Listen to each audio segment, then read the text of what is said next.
భీముడు అని చెప్పి కుమ్మరివాడు వెళ్ళి చూడన్నారు. వెళ్ళాడు తొండమాన్ చక్రవర్తి.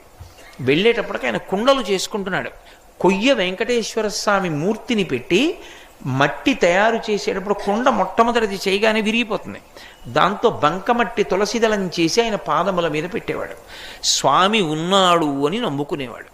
ఆ మట్టి తులసిదళం నేను పుచ్చుకుంటున్నానని తొండమాన్ చక్రవర్తి వెళ్ళిన తర్వాత గరుడ వాహనం మీదొచ్చి వెంకటేశ్వర స్వామి తను కట్టుకున్న బట్టలు తీసి ఆ భీముడికి కప్పి, శ్రీదేవి భూదేవి తమ ఒంటి మీద ఉన్న నగలు తీసి తమాలిని అని భీముని భార్యకి వేసి గరుడ వాహనం ఎక్కించి వైకుంఠానికి తీసుకెళ్ళాడు.